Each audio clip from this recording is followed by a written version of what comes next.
समर्पण। पीहू को विदा करके मैं अपने बरामदे में लगे झूले पर आकर बैठी। बैठे बैठे मैं अपने पुराने दिनों में खो गई। पीहू मेरी भतीजी जब 6 साल की थी तब एक कार दुर्घटना में मेरे भाई और भाभी की मौत हो गई। इस गम को माँ ज़्यादा दिनों तक सह नहीं पाई। कुछ महीने में वह भी संसार को विदा कह गई। माँ के जाने के बाद मेरी परेशानी बढ़ गई। छोटी पीहू को संभालना और माँ के जाने के बाद पिताजी हमेशा मेरे और पीहू के लिए चिंतित रहते। रिश्तेदार पिताजी को मेरे लिए कई रिश्ते बताए, लेकिन कोई भी मुझे पीहू के साथ स्वीकारने को तैयार नहीं हुआ और मैं पीहू को छोड़कर जाने को तैयार नहीं थी। नतीजा यह हुआ कि धीरे धीरे रिश्ते आने बंद हो गए। मैं भी आश्वस्त होकर पीहू को अपना सब कुछ मानकर उसे पढ़ाने लिखाने में लग गई। मैं वहाँ गांव से नज़दीक सटे कस्बे में एक प्राइवेट स्कूल में पढ़ाने लगी। जवान बेटी का ढलता उम्र देखकर पिताजी दुखी रहते। साथ ही साथ अब धीरे धीरे पीहू भी बड़ी हो चली थी। लोगों की घूरती नज़रें उन्हें विचलित कर देता। हालात ने वहाँ चिड़चिड़ा और गुस्सैल बना दिया। कभी कभार उनके गुस्से का शिकार पीहू हो जाती। उनके कटु वचन सुनकर पीहू रो पड़ती। जब मैं विद्यालय से आती तो उसे समझाती कि दादाजी उसे बहुत प्यार करते हैं, बस थोड़ा परेशान है इसलिए तुम्हें डांट देते हैं। पीहू 10वीं की परीक्षा में पूरे ज़िले में सर्वोत्तम स्थान प्राप्त की।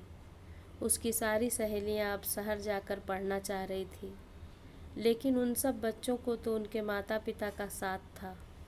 पीहू के लिए तो सब कुछ मैं थी और मेरे लिए पीहू। मैं चाहती थी कि उसे यह महसूस ना हो कि अगर उसके माता पिता होते तो यह करते वह करते। इन सब बातों की चर्चा मैं अपनी सहेली अलका से की। उसने मुझे सलाह दिया कि ज़मीन बटाईदार को देकर शहर चली जाओ, वहाँ मेरा भाई है, तुम्हारी मदद करेगा। मुझे हर हाल में पीहू को पढ़ा लिखा कर काबिल बनाना था, इसलिए उसकी सलाह मान ली और अपना रुख शहर की ओर कर ली। अलका अपने भाई अनुराग से मेरी बात करवाई और उसके दिए पते पर मैं पीहू को लेकर शहर पहुंच गई। अनुराग से मैं पहले भी मिल चुकी थी। स्टेशन पर वह आया हुआ था। उसने मुझे किराए का मकान दिलवा दिया। वहीं पास के विद्यालय में मुझे नौकरी मिल गई। एक प्रतिष्ठित निजी विद्यालय में पीहू का नामांकन करा दिए। पीहू मन लगाकर पढ़ाई करने लगी। मैं उसे काबिल बनाने में जुट गई। अनुराग का अक्सर हमारे घर आना जाना होता रहता। वह मेरे हर परेशानी में मेरा साथ रहता है। ऐसा नहीं था कि मैं उसकी नज़रों को पढ़ नहीं पा रही थी, परंतु मैं इन सब में पढ़कर पीहू की ज़िंदगी में कोई बदलाव नहीं लाना चाहती थी। मुझे डर लगता कि कहीं पीहू रास्ते से भटक न जाए, बरसों की मेरी तपस्या बर्बाद न हो जाए। अनुराग भी एकाकी जीवन जी रहा था। उसकी पत्नी गुजरे बरसों हो गया था। अलका मुझे बताई कि अनुराग पीहू की जिम्मेदारी भी उठाने को तैयार है, लेकिन मैंने अपने पैर को रोक ली, क्योंकि पीहू जिस उम्र से गुजर रही थी उस उम्र में बच्चे या तो बिगड़ते हैं या बनते हैं। मैं कोई भी जोखिम नहीं लेना चाहती थी। पीहू 12वीं के बाद मेडिकल की पढ़ाई करने चली गई और मैं अपने गांव वापस लौट आई। मेरा ध्येय पूरा हो गया था। अनुराग की नज़रों ने फिर एक बार मुझसे पूछा, लेकिन मेरी झुकी पलकों ने उसे जवाब दे दिया। उसने जिद नहीं किया। अलका मुझे समझाने का प्रयास की कि कब तक इस तरह ज़िंदगी गुजारोगी। कभी न कभी तुम्हें भी एक सहारे की ज़रूरत पड़ेगी, तब क्या करोगी।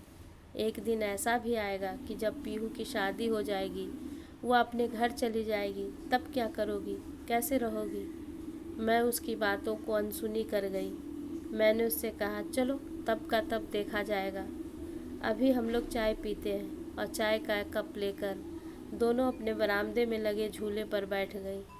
पीहू की मेडिकल की पढ़ाई समाप्त करके घर आई तो अकेले नहीं थी, उसके साथ निखिल नाम का एक मित्र था। पीहू मुझे बताई कि दोनों एक दूसरे को पसंद करते हैं। उसने बताया कि उन्हें विदेश में रिसर्च करने का अवसर सरकार की तरफ से मिल रहा है और वह दोनों इस अवसर को खोना नहीं चाहते हैं। यह सुनकर मैं निशब्द हो गई। मुझे उसके रास्ते का पत्थर बनना सही नहीं लगा। निखिल के परिवार की इच्छा थी कि दोनों विवाह करके विदेश जाए। विवाह की तारीख सबकी सहमति से 15 दिन बाद का रखा गया। इस 15 दिनों के दौरान अनुराग मेरी परछाई की तरह साथ रहा। विवाह बहुत अच्छे से संपन्न हो गया। अचानक एक ठंडी हवा का झोंका मेरे बदन को सिहरा कर निकल गया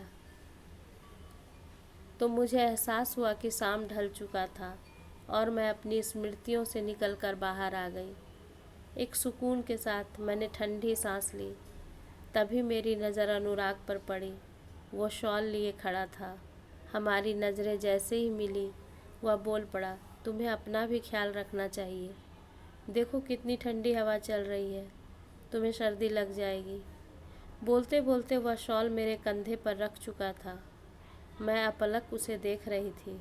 उसकी नज़रें जैसे कह रही हो कि तुम अपनी जिम्मेदारी निभा चुकी हो, अब तो हम एक दूसरे का सहारा बन जाए।